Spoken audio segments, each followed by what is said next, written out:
gulags and people get. That's not right. So what you just said here just gave me goosebumps because there is revolution in the free markets, but that's the type of revolution we want. A revolution that comes from people creating, criticizing by creating. It's one of the best forms of revolution. If you ask me, that's the most sexy way of revolution.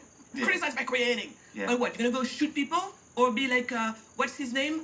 The Che Guevara, who tells you, I love, it's in writing, I love nothing more than to fry the brain of a man with his gun? Really? Well, in terms of sexy, there is power in that message of the oppressor, the abuser, the enemy that has abused their power. They need to be destroyed, and there's power in that, in the message of that violence.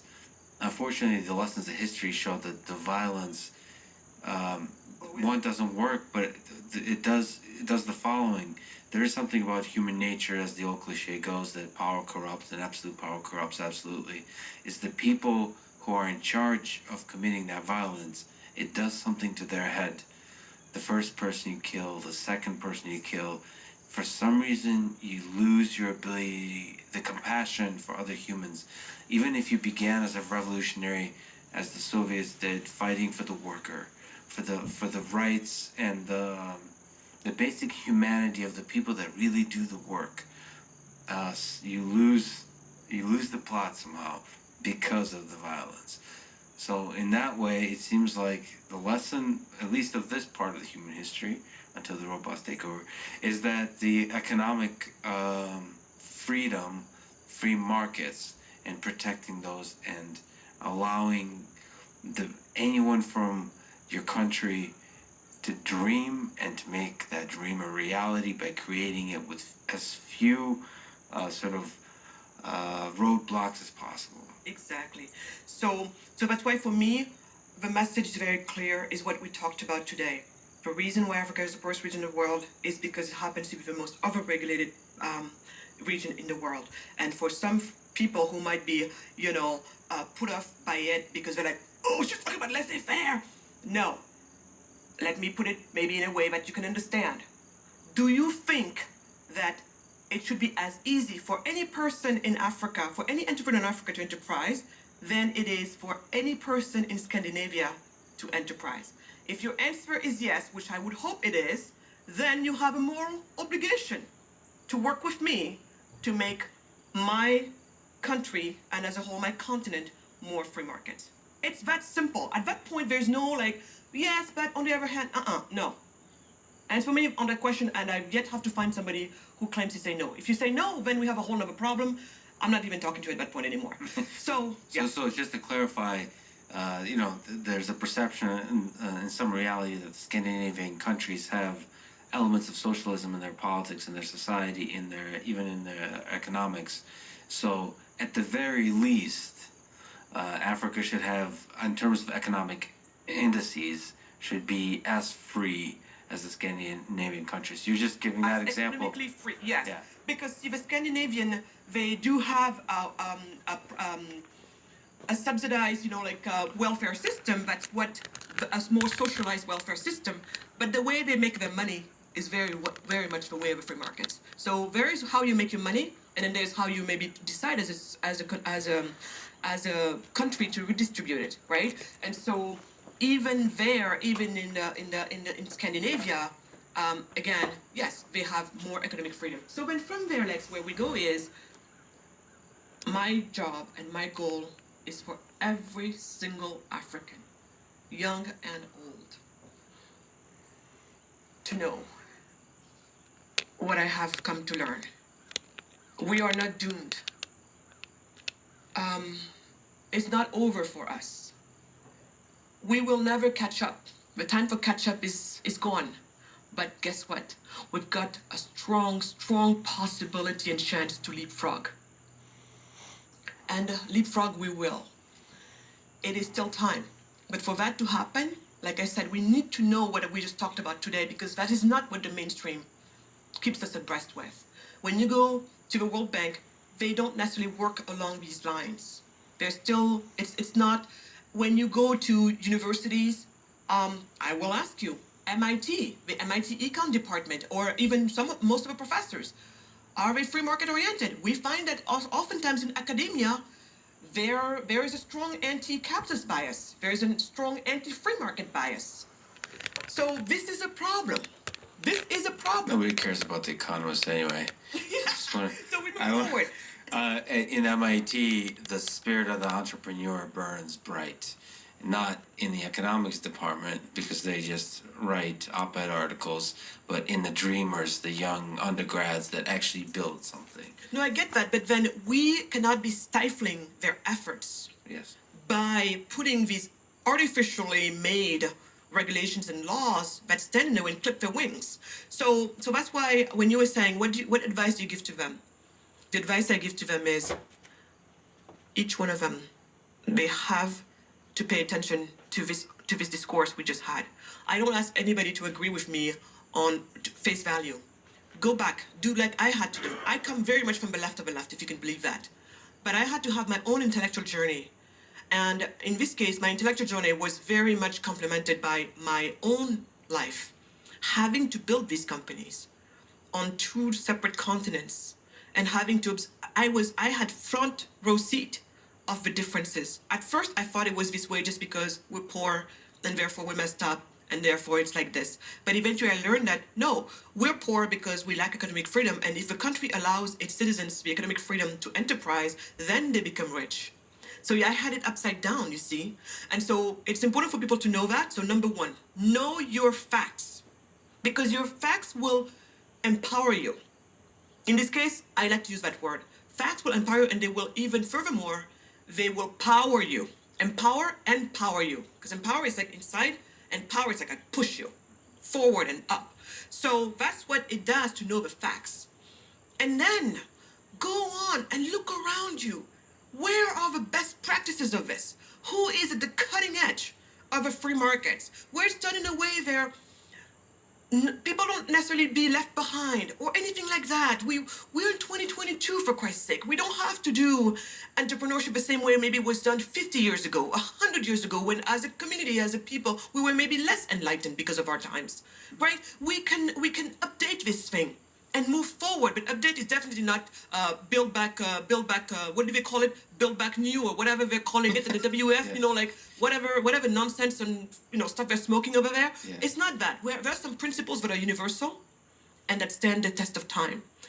Those we have to keep, and on top add the new things we learn from our times and from life. So that's what I want them to know.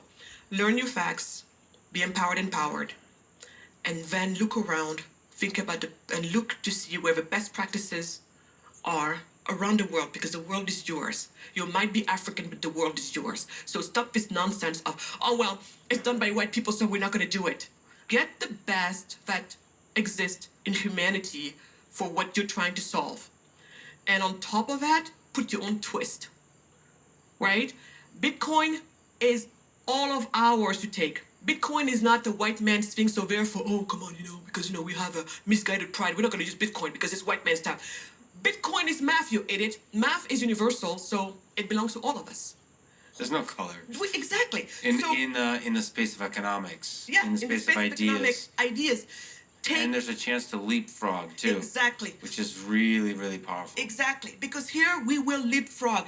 And I'm not crazy. This is gonna happen. You mark my words. But it's gonna happen if as many people hear what we're talking about today. Because at some point, the solution is not gonna come. It's not me. It's gonna come from the wisdom of a crowd. This is why I love the crowd.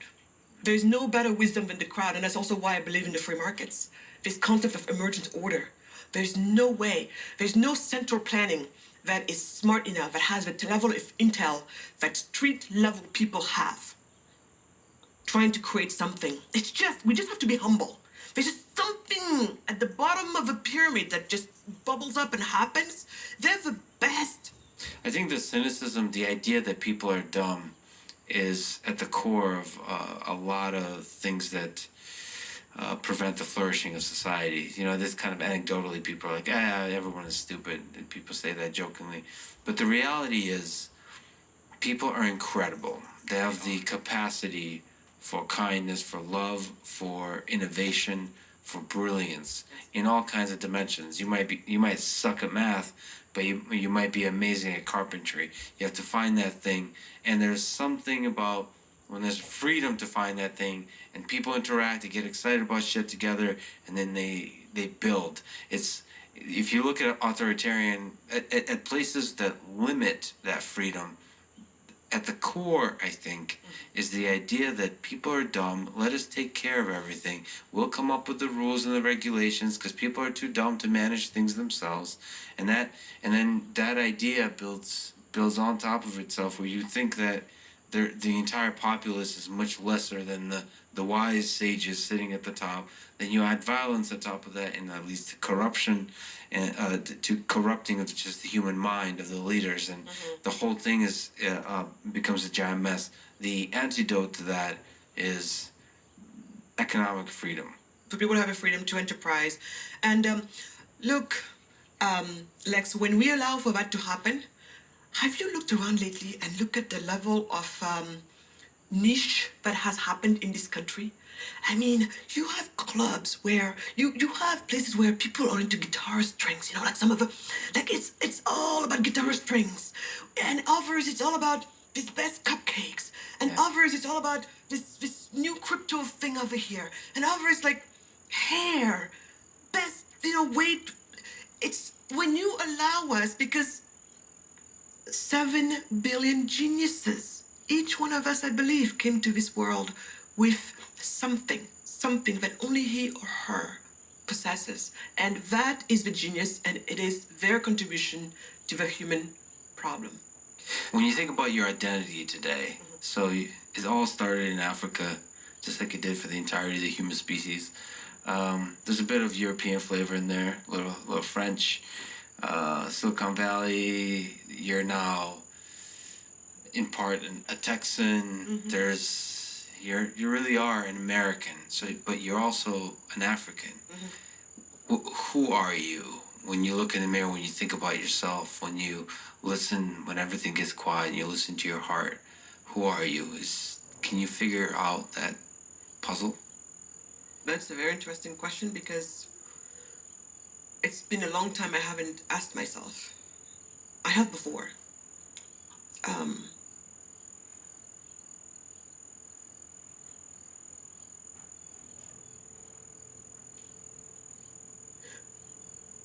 What I have found is,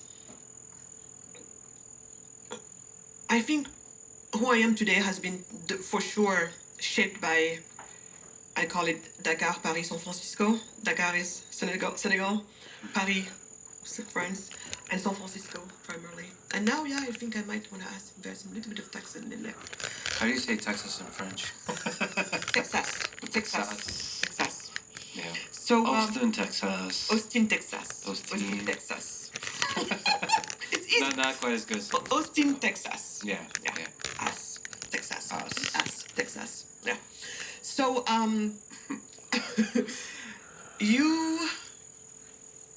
I was formed by those three. I have to say that what I enjoy from my Senegalese roots are our commitment to peace, love, and tolerance, very much. And Teranga, obviously. And I like that it's a culture that's very much about reverence. We're big on reverence. I don't think you could ever hear me tell an older person, especially not my parents or my grandma or anybody like that, for us to be able to tell an older person, that's not true, or you're lying, would never cross my mind. Because that's the most disrespectful thing you can think of, the most irreverent thing you can think of. It doesn't mean that you have to agree with everything that's said, but there's a way to disagree. There's a way to push back. That doesn't have to rob this person who happens to be older than you, especially from the dignity that older age normally provides. And there's wisdom to their words that you yourself may not Absolutely. see. So the reverence is for the idea of wisdom, of tradition. Exactly. And again, so that is something that I really enjoy, especially, and something I'm very attached to this day. And then from France, what I really came to enjoy, of course, is all the fineness that one can find within French culture. The fineness? Yeah, the fineness, foods. Oh, you mean like the Fine. intricacies, like the very Yeah, there's some sophistication in there. I mean, French lingerie, for example. I mean, la dentelle, the laces, all of that, super. It's exquisite. So the fashion, the food. fashion, the food. I mean, there's something to be said about all of that, and it's very beautiful. And I love also, even when I talk about fineness, it's like a meal is not about like this big thing we put in front of you, Yeah. but smaller portions. Enjoy what you're eating and spend time at the table. Like the eating time is not necessarily just this function of feeding yourself, which I understand it, but for this is something that they share with Senegalese culture is eating is a moment of communion. It's a moment of friendship, family. It's a precious moment to this day. And my husband is American. We eat our meals together all the time. I would not have it any other way. And there's a prep time, all of that stuff. It doesn't matter how busy I am, but we're doing it. Actually, to push back a little bit, it's interesting because yeah, the camaraderie over a meal is a beautiful thing. Mm-hmm. I was in a pretty dark place because on the way to Ukraine, I traveled to Paris and I stayed in Paris, and I wasn't able to enjoy the fineness because it was almost a distraction from the humanity for some reason to me, because there's such a focus on the art of it all that you lose the basic connection to humanity. Now, that said, Depends what you're talking about. I think some of the lack of connection over humanity was the fact that while I did know how to speak French for a long time, I forgot most of the language. And so part of it, there is a barrier. You said hospitality. There is a bit of a barrier in French culture to where in order to be welcomed in, you have to hear the music and be able to play the music of the people. And if you don't, there's a bit of a barrier. I must admit on that, and that it is true. You would feel less that if you were with a group of Senegalese people per se, Sure. or I would even say if a group of Spanish people. And I think this is maybe the other side of it for the French people. They can be a little bit, uppity up there. And I think maybe that's what you're sensing there. If you don't have the codes, which is what you call you don't sing the music, then it's hard for you to be part of it. But I was speaking here from the standpoint of you're in. Yeah. From the inside. Yeah. Also, come on. Coming from Texas and also Ukraine, I should say, some of the best steak and meat I've ever had. Cheap. Texas, some of the greatest meat. The size of the meals in France. It's like, what are we doing here? I mean, I get it. I get it's art. But I like to look at my art on the wall. No, okay. And then eat my damn steak. Did you go? So maybe okay. No. Okay, now here I have to defend them. Although sometimes I'm the worst. Yeah. No, did you go to some Michelin star restaurant? Maybe Yeah, that's why. That's why. A little bit. Because next time you go to France, I'll take you to the countryside or any French home. They will serve you multiple times. I mean, by the time you're done, even if it's the portions are smaller. They're smaller if you want to, but because that way you get a chance to really feel what you're eating and then have more and then all of that stuff, but not be like this. And then but no, you'll eat plenty. But it's because you went to the Michelin places where they're like. I'm sure the warmth of the people is there. It almost makes me sad that sometimes I think to properly be in a place, you really should spend a long time there. Yeah, and also be emotionally ready. Again, I was emotionally unavailable. I was just like. Well, I would imagine on the way to the Ukraine, I'm like, who can think about food? But in your identity, a bit of Texas, a bit of San Francisco. And San Francisco. And I guess from America, the defining thing for me for America is it's the freedom and the entrepreneurial mindset. See, very quickly when I moved from France to the United States and I started becoming successful in the United States, I found myself, me and my husband, he was French, and my first husband, who passed away, we found ourselves at some point, we stopped talking to our friends in France who stayed in France because we were talking to them about things that were so outside of their comprehension. What do you mean you're in your 20s and you just raised I don't know, $1 million or $2 million, especially from back in those days. Today, it's easy here and there. So even in France, that entrepreneurial spirit didn't burn quite as bright. I mean, don't take me wrong. Do you have some entrepreneurial people in France? Yeah, but to the level that you have it in the US, absolutely not. It's just, in France, it's still very much, you're born in this area, you go to school in that area, your parents live around, eventually you'll marry and be where your parents are, or maybe go to where your spouse's parents are, and you buy your house and you buy it once, and you're not gonna do like the Americans. 2 years later, I sell my house, I go somewhere else. You don't have any of anyone. What do you mean? Just stopping from nowhere. You're gonna do a bit. You're gonna do what? Start a business and you have nothing to back you up or whatever. Oh, and even this idea of going and fundraising, this venture cap, especially back in the days, venture cap, all of that is just, it's very American. We take it for granted, but it's very American. Who would have made a bet on me in France? The same person.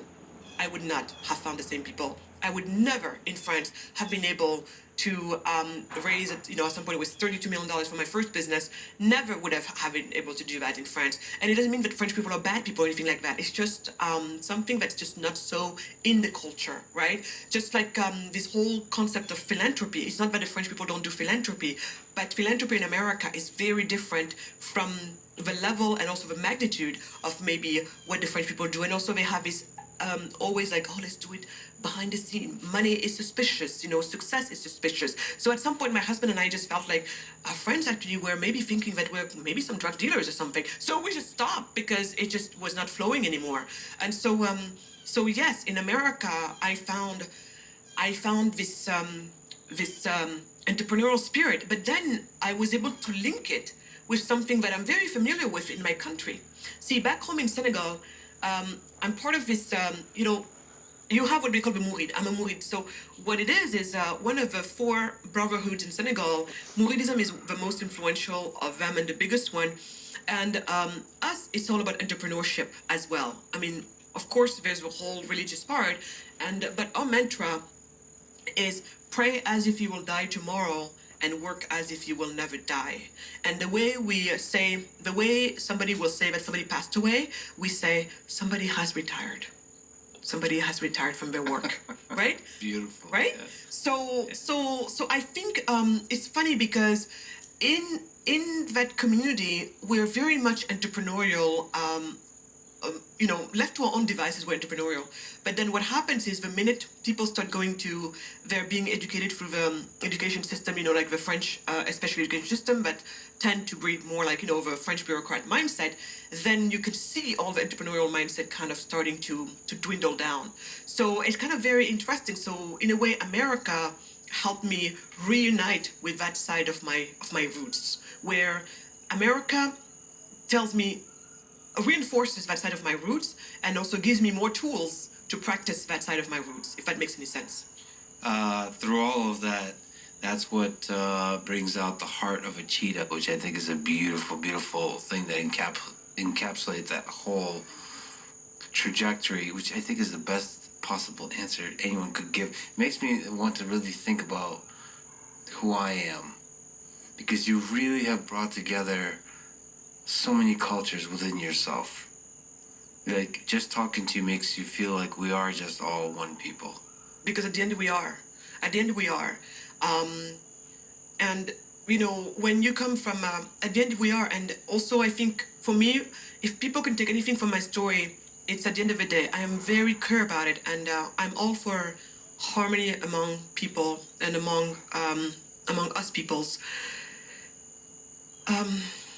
If we can accept that we're all, I know this sounds so cliche, but for me it's so true, that we're all humans. When I left Senegal, when I was about to leave Senegal for the first time and to go to Europe to be reunited with my parents, because now they had emigrated and things were going to be fine, and things were stable for them. Now they're like, it's time to be reunited with her. They brought me over. But before I left Senegal, my grandma sat me down. She lowered herself down to my level and she said, Magat, you're about to go to this place where most people will not look like you.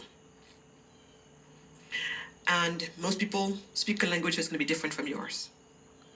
And you're going to realize that all the kids are going to school and you've never been to school because, I was, like I said, a free range kid and I was just living my life. And she said, but I don't want for any of that. And she showed her words. She said, I don't want for any of that to intimidate you. She said, you can be impressed by some of it if you want, but no intimidation. And she said, because the fact that they might be different from you, yeah, they're going to have a different skin color from you, but it is still human skin. You're human, they're human. And she said, this language you're going to speak, it's a different language from yours, but it is still a language that humans speak. You're human, they're human, therefore you can speak it.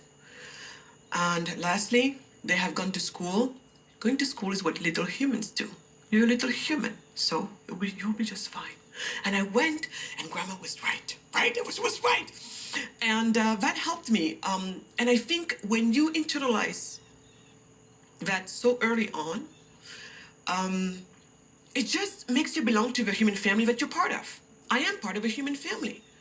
And I would have no problem going to Russia, for example. Let's take, and be totally open. Maybe don't go right now, but No, not now. Maybe not now. You're right. But or what at least don't bring weed if you go on the plane. No.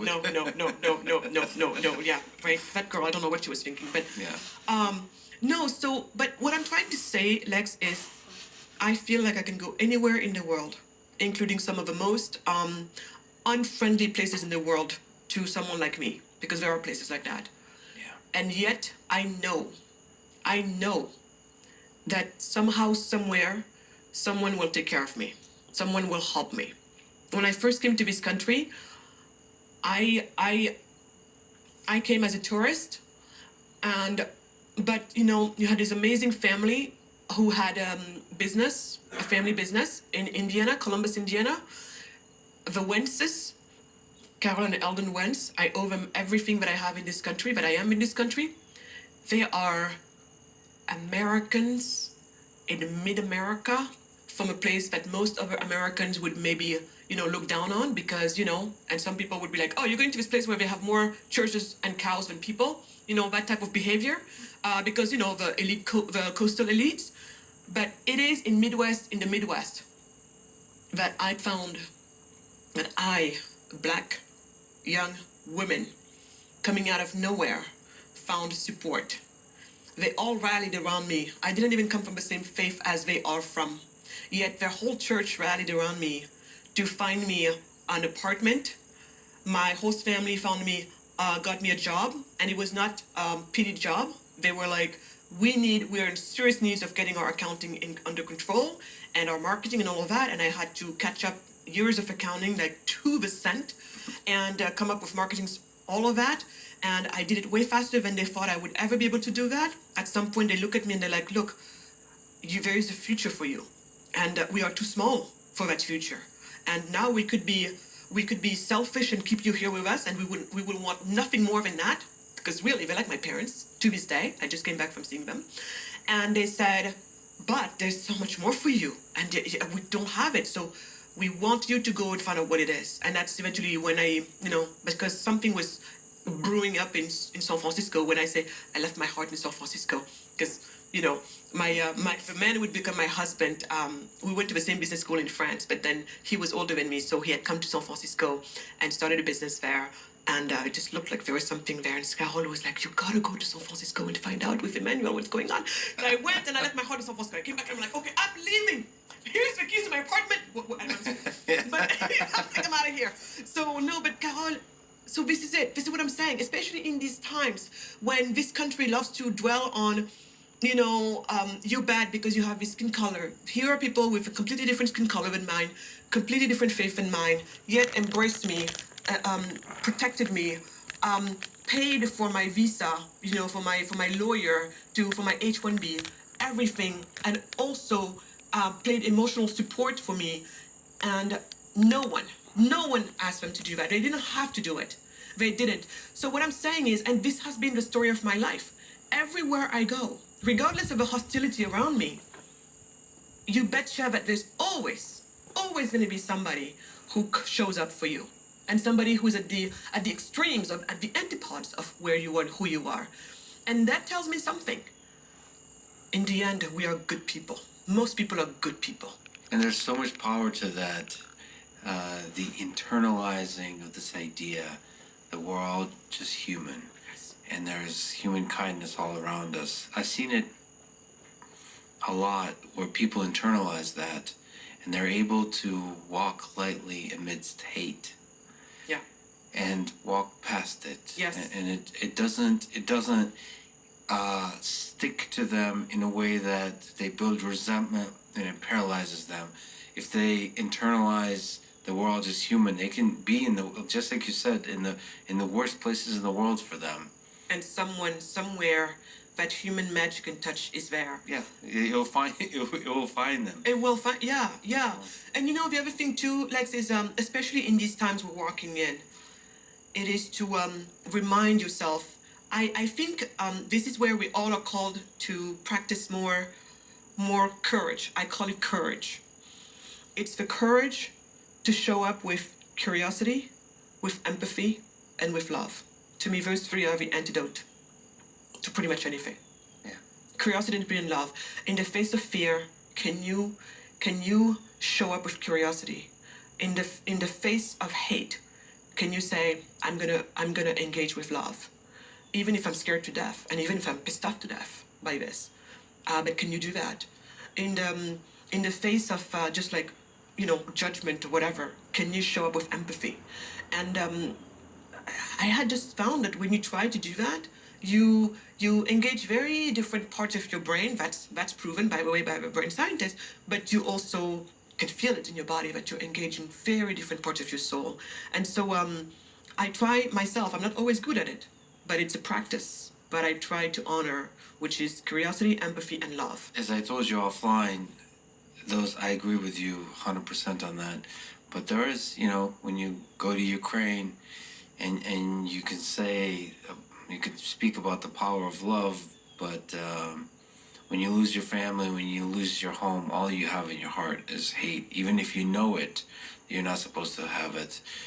All you have is hate. So sometimes it's a very human thing to have resentment, to have hate. But it is about trying not to stay there. Yes. And it's okay if it takes you years. But it is about trying, and I mean the word trying. It is about trying not to stay there. Let me ask you about some of the things you see in this country from your perspective of everywhere you've been in the world. What do you think about the Black Lives Matter movement here in America that does struggle with the role of skin color today and throughout the history of this country, and maybe even throughout the history of the world? Well, Black Lives Matter has been a very hard one for me. Because do Black Lives Matter, those three words together in that order, what they mean? They mean everything. Because Black lives do matter. As any other lives do matter. But I know in this case why they say Black Lives Matter, because some of the context we have had. Now, while I agree with the principles that Black Lives Matter, I have a big problem with the organization and what it stands for. When I have an organization that pretends to want to stand for Black lives to matter, yet you are self-proclaimed Marxist socialist, I pause. Why? I pause and then I'm like, have we learned nothing? Have we learned nothing? And the reason why I say that, Lex, is because 60 some years ago, it started before even 60 some years ago, Black people, in this case, I'm talking about the African people, I'm talking about the Black Africans who would go on to really cement this concept of African emancipation and African liberation And here I'm taking us back to 1945. They had four of them before that, but in 1945, in Manchester, UK, happened something that would become major for Africa and its future, especially sub-Saharan Africa. In Manchester, UK, people like Blaise Diagne of my country, Nyerere, Tanzania, Kwame Nkrumah, Ghana, and others from different parts of the continent got together with Marcus Garvey and W.E.B. Du Bois. And I say Du Bois because that's how we say it in French. He has a French name. French sounding name at least. And Americans would say, so for Americans listening, I know you say Du Bois, but it's Du Bois.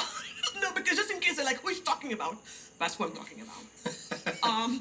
So all of those people got together in the UK. Yes. And with W.E.B. Du Bois and Marcus Garvey, big top African-American intellectuals of their times.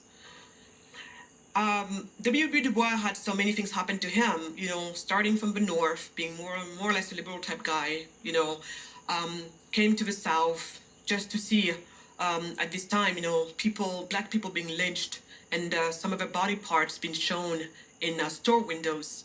I mean, just for a second, we put ourselves in his shoes. I put myself in his shoes. And that's when he started to become radicalized, right? Because at first it was like, oh, reforms, this and that. And I was like, God darn it. And I mean, these people, we don't talk to them. We force, And eventually, little by little, things going through. You have these people, they're very much on the Marxist socialist train. So do you think the sort of, it's the political movements that are just using... Yeah, because what happened back in those days, it is true that to their credit, communist socialists were fighting for equal rights. They were fighting for the rights of black people to have equal rights. So, of course, I could see why one could say, especially in these times, you're being lynched, bodies burnt, body parts showcased at window stores. Meanwhile, in Africa, under colonization, in your own country, in your own land, and you have this group that's saying, your fight is part of what we fight. Of course, you're going to say I side with you, especially if this is all happening at a time where, so 1945, these guys who would be the liberators of various African nations, they're meeting with Garvey, with W.E.B. Du Bois.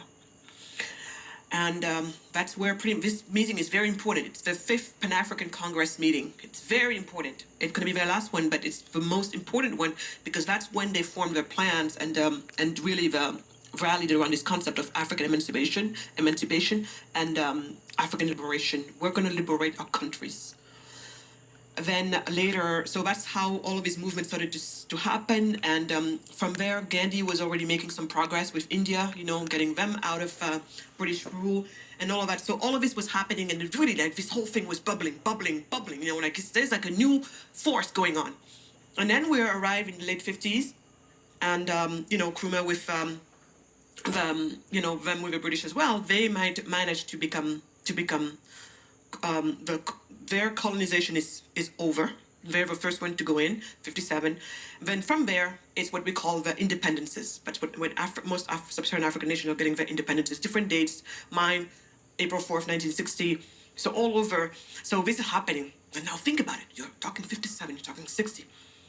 We're like at this time now with the middle of the Cold War. See, because we have to put things in context if we want to understand what's going on.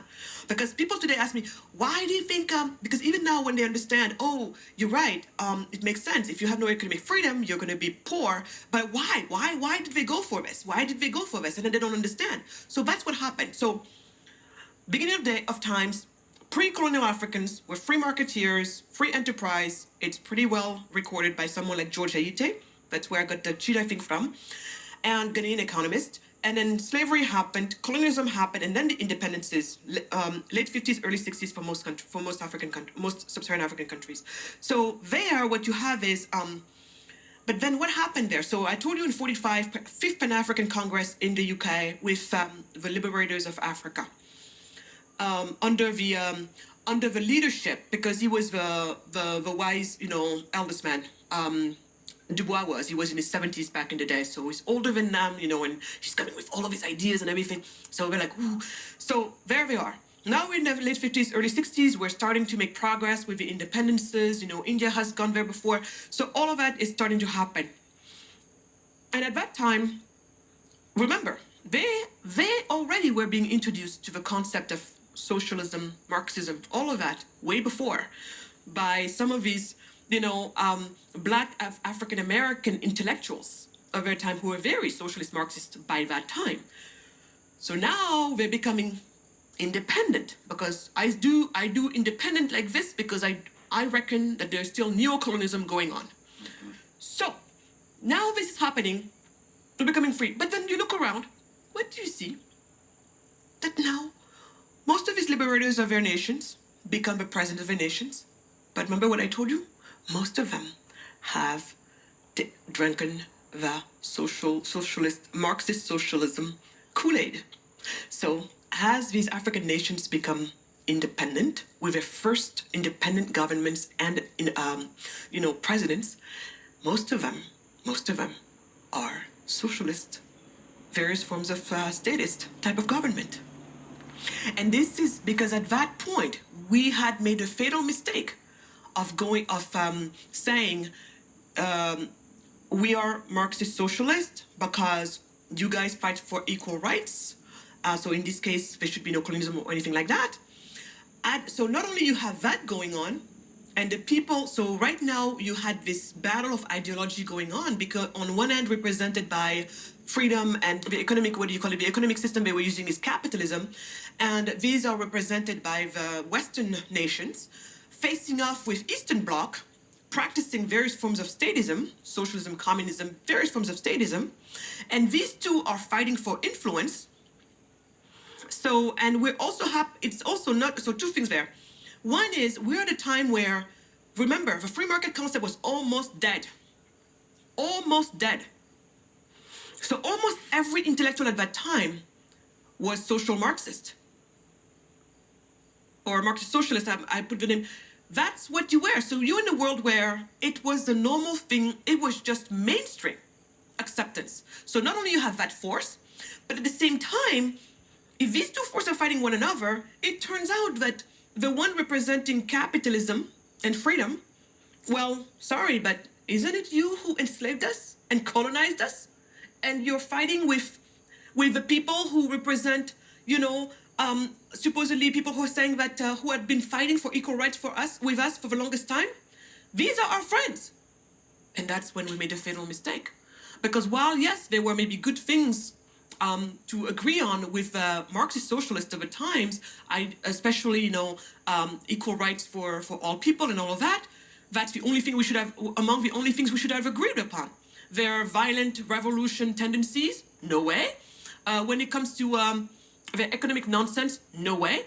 We should not have thrown the baby out with the bathwater, but that's what we did. And that's when we made a fatal mistake. So then we became free, all of these nations, and most of them started with socialist or communist leaders. My country, socialist. Leopold Sédar Senghor, he was a socialist. And they stayed in power for 40 years. The first 40 years of our freedom years. And all over the continent, more or less, that's what you had. And on top of that, something else that the French don't know, the people don't know, is France, with its colonies, said you cannot not do, you have to keep the French civil law. So we're talking about the Napoleonic civil code. Are you kidding me? So that's what happened. So the reason why I go back to BLM is, while I have all the respect in the world and all the compassion in the world for people like Nkrumah, for people like Nyerere, for people, all of those people of those times, the liberators of Africa, while I have so much love, compassion for them, I am also able to say, because I got the benefit of 60 some years time, and where you get to do a debrief and see what worked, what didn't work, what happened. We have had those 60 years to look back and to reflect. So yes, I can understand why they did what they did. I can understand why they sided with these people who, on the surface, or at least some part of their fight, was the same fight as them when it came to equal rights. I can excuse them, but I will not excuse the BLM founders, because that mistake was tolerable 60 some years ago. Today, no. The blacks of today cannot be serious about Black Lives Mattering and saying in the same sentence, and we're going to be socialist, Marxist socialist. It just doesn't work. So the BLM movement is too deeply integrated with ideas those of ideologies. Marxism. Yeah, they're anti-free market, anti-capitalist, and we do know that you have to have the free markets in order to build prosperity. And prosperity means economic power. If you have economic power, no one messes with you.